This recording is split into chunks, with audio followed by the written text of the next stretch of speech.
Die opstanding van Jesus Christus. Is dit nie wonderlik? Die steen is weggerol. Die graf is leeg. Die kopdoek is opgevou. Want Jesus Christus, die Seun van die Allerhoogste God, ons koning, het opgestaan. Amen. Ons koning leef, prys sy naam. Hy is gekruisig vir ons sondes. Hy het gesterf aan die kruis vir ons sondes. Maar die dood kon hom nie keer nie, halleluja. Hy het opgestaan en hy lewe. Prys die naam van Jesus. Prys die koning van die konings, alle konings. Want die opstanding, Jesus' opstanding, is die fundament van ons geloof. Halleluja. Prys die naam van die Here. Weet jy, dis seker die grootste gebeurtenis waarvan die wêreld ooit gehoor het. Jy kan met almal gaan praat, hulle weet daar's 'n opstandingsdag. Ongelukkig ken almal nie en weet almal nie wat agter dit staan nie. Maar die opstanding het die gang van die geskiedenis en die toekoms van die mensdom vir eens en altyd verander. Prys sy naam.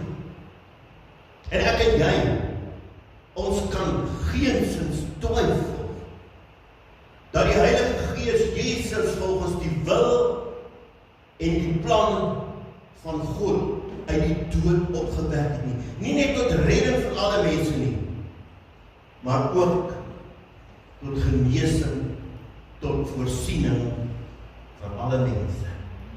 Want hy het ons lief. Hierdie is 'n erkende historiese feit dat Jesus opgestaan het.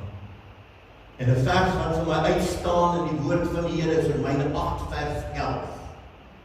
En as die Gees, halleluja, van hom wat Jesus uit die dode opgewek het in julle woon, dan sal hy wat Christus uit die dode opgewek het, ook julle sterflike, julle siek liggame lewend maak deur die Gees wat in julle woon.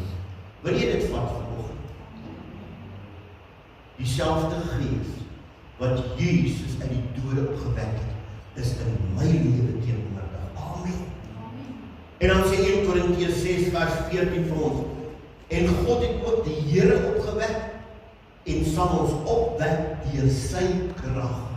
Amen. Christus se opstanding is my en jou waarborg. Dis ons gemeente se waarborg, ons versekering dat daar wel 'n lewe na die dood is. Ons dien Jesus mos nie te vergeet. Of dink julle al hierdie is maar net vir niks? Nee, ons lewe sodat ons lewe kan getuig van Jesus tot die dag wanneer hy ons kom haal. Of dit nou die dood is en of dit op die wolke is, maar Jesus gaan kom om ons te kom haal. Halleluja. En ons hoef nie hierdie lewe alleen te lewe nie, maar met die heerlike hoop van die ewige lewe saam met Jesus. Nou al reeds hier op aarde, stap ons 'n pad met Jesus.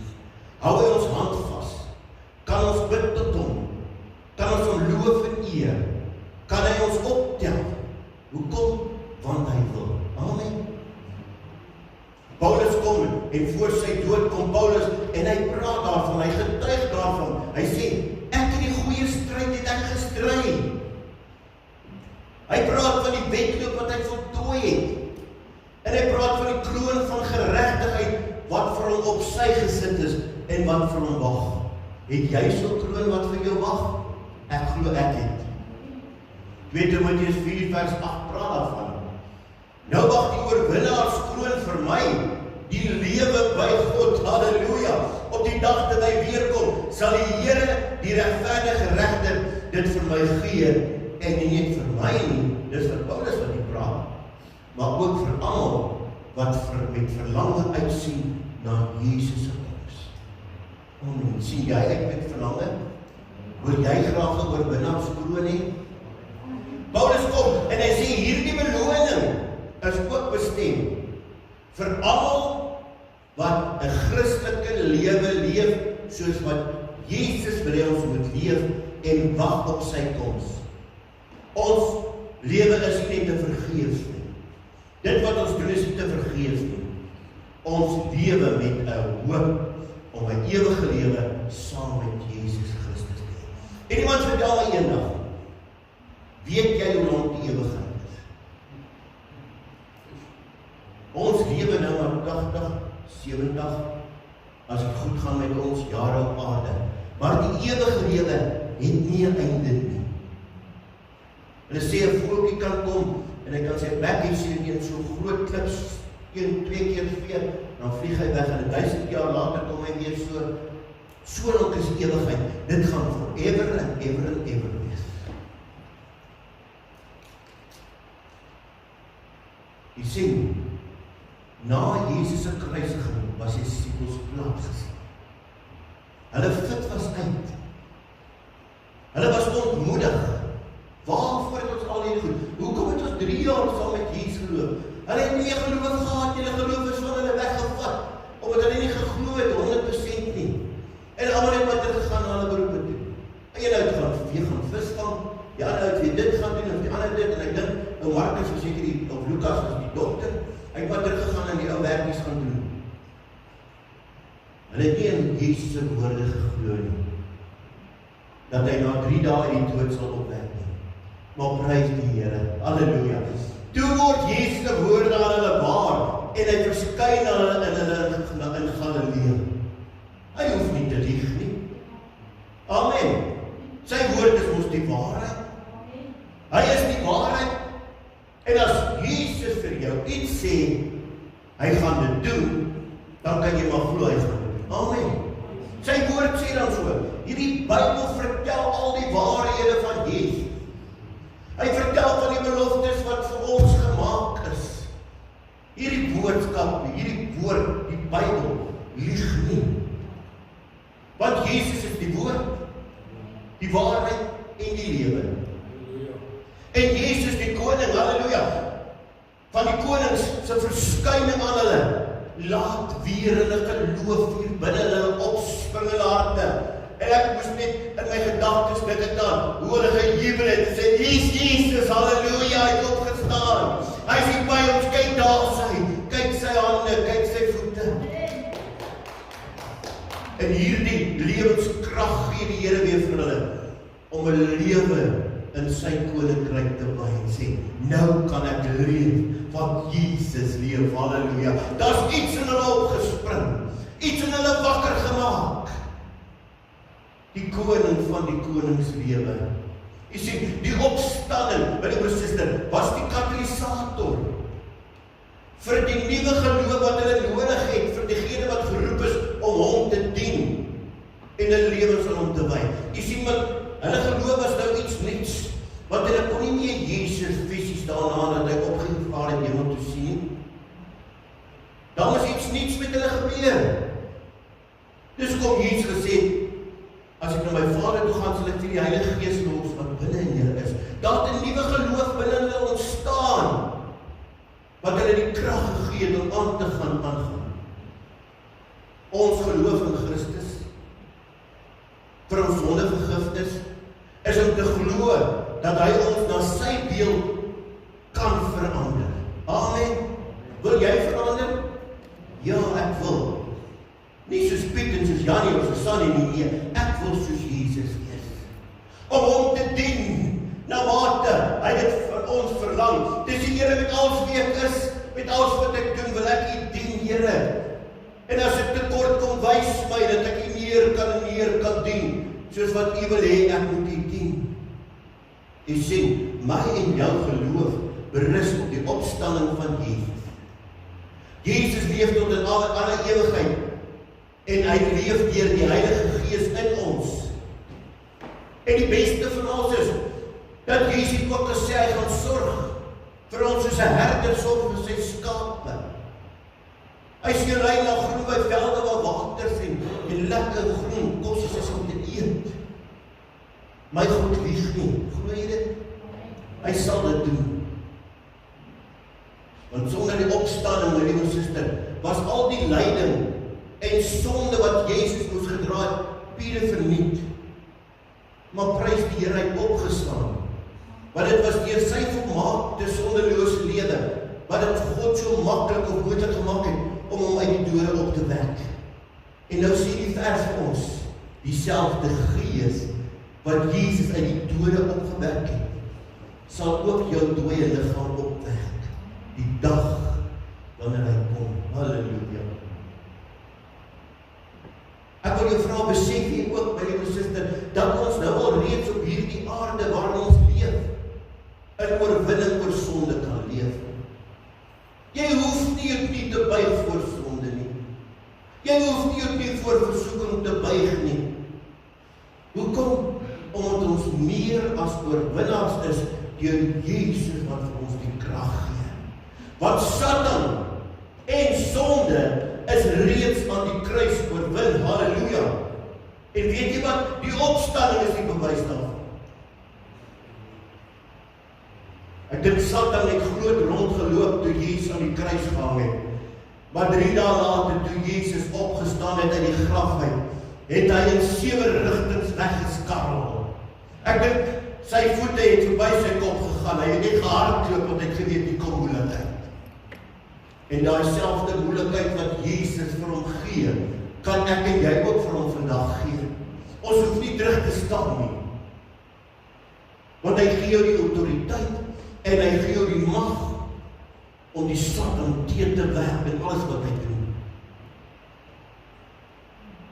Maar die oorwinning wat ons moet behaal, is wanneer ons onsself verloon, ons kruis opneem en hom volg. Romeine 8 vers 4 sê, ons is dus saam met hom begrawe deur die doop in die dood, sodat net soos Christus uit die dode opgewek is deur die heerlikheid van die Vader, ons ook so 'n nuwe lewe kan wandel. Ons opstanding saam met hom word dan 'n werklikheid na mate ons elke dag in hierdie nuwe lewe wandel. Ek het so 'n bietjie gaan kyk na die kruisboodskap, daar's 3 elemente ingesluit. Dis Christus se lyding, sy dood en sy opstanding. En besef ons dat die Christelike lewenswandel niks anders as om saam met hom in sy lyde te stap, om ook te sterwe en opstanding te identifiseer. Want hierdie Christelike lewenswandel, wat is dit? Jy sien, uit onsself is ons nie goed nie. Ons niks goed kan in staat kom nie. Ons doel behoort so te wees, dat ons Jesus op dieselfde lewenswandel dien wat hy stap. Soos hy wil, en nie soos ons wil nie. Om te wees soos hy, om te leef soos Jesus leef, om te dien wat Jesus doen. Onthou julle hierdie armbandjies wat die jong mense so tyd in gedra het? Wat het daar gestaan? What would Jesus do? Nou wil ek jou vra, sal jy bereid wees om so 'n geestelike armbandjie te dra, dat die wêreld kan sien hoe jou lewe lyk? Of sal jy dit net dra, dit wegsteek onder jou baadjie? Sal jy so 'n lang armbaadjie dra? Of sal jy miskien dit met trots jou moue optrek en sê, what would Jesus do? Sodat almal dit kan sien. Jy sien, ons het sy lewe nodig om te kan oorleef in hierdie tyd. Ons het sy salwe nodig om hom effektief te kan dien. Want in onsself kan ons dit nie doen nie.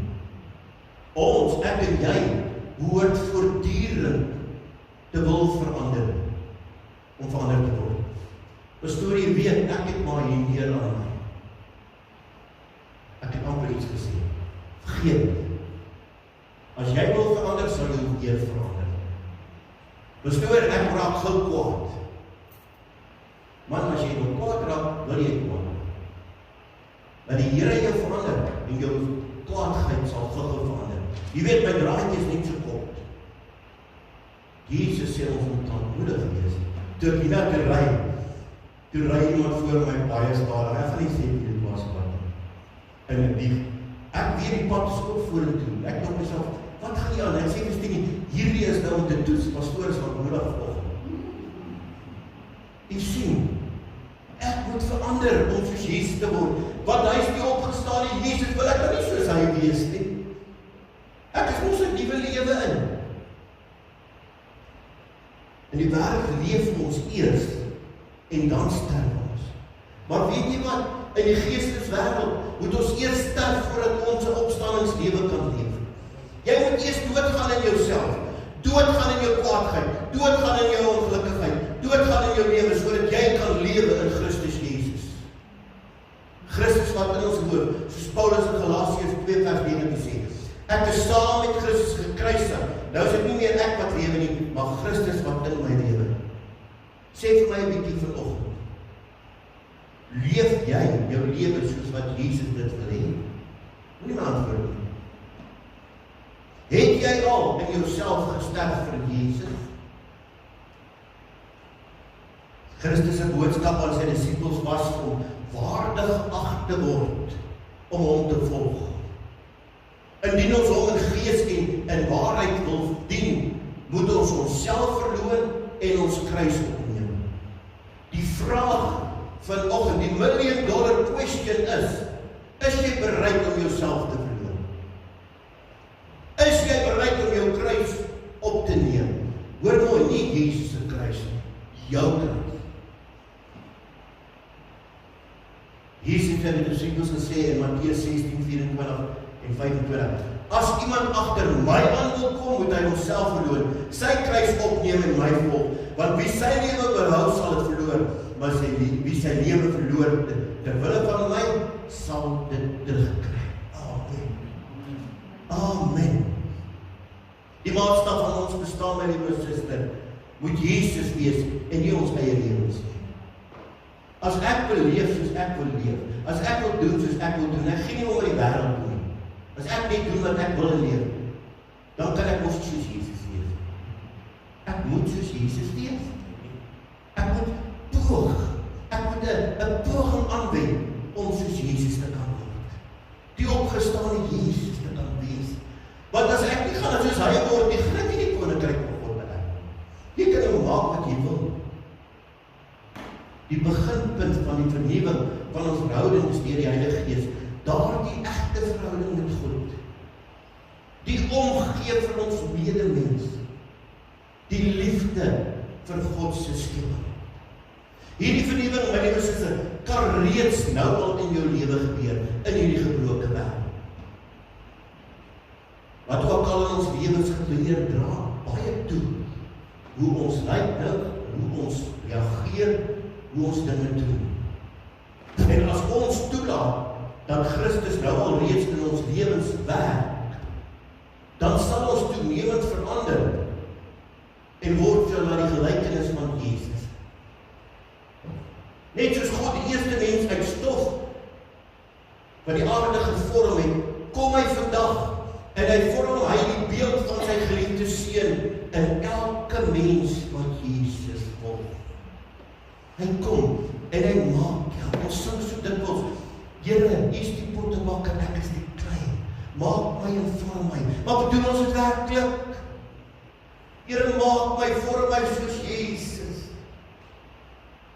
Maak my. Jesus kom en hy nooi almal om agter hom aan te kom. Hy het nie sekere mense uitgepiek nie. Maar dit beteken, as ek Jesus wil volg, moet ek 'n keuse maak om hom te volg. Ek kan hom nie halfpad volg nie. Ek kan hom nie volg en alle deure oophou nie. Ek maak al die wêreldse deure toe en ek maak die deur van Jesus op in my lewe. Sê hy dan nie oop, ek staan by die deur en ek klop, wie gaan vir my oopmaak nie? Party ons dink ek Jesus hand is al rou geklop. Hulle maak hom net so skreefie oop. Dis onmoontlik, my liewe suster, om die taak wat Jesus op my en jou lewe gelê het, te doen, as ons die plesierigheid van die wêreld bo hom verkies. As ons met 'n lewende geloof ons aan Jesus verbind, my liewe suster, om agter Jesus aan te gaan, dui dit daar 'n geloofsoorgawe in ons lewe moet wees. Dat Jesus, hoor mooi, die eerste en die laaste in ons lewens sal wees. Kom ons maak ons bid. Dankie Jesus, dat U uit die doodtyd opgestaan het. Dankie Vader, dat dieselfde Gees wat Jesus uit die dood opgewek het, ook in ons kan lewe. En dat Jesus die eerste in ons lewe is, en ook die laaste sal wees. Maak ons harte oop om ons te verander, Here. Laat ons wees soos wat U wil hê ons moet wees. What would Jesus do? Wat sou U gedoen het in hierdie tyd waarin ons lewe? Jesus, wat sou U gedoen het? Dankie dat ons U woord het om ons te lei, die Heilige Gees het om ons te lei in hierdie tyd. Want sonder dit sal ons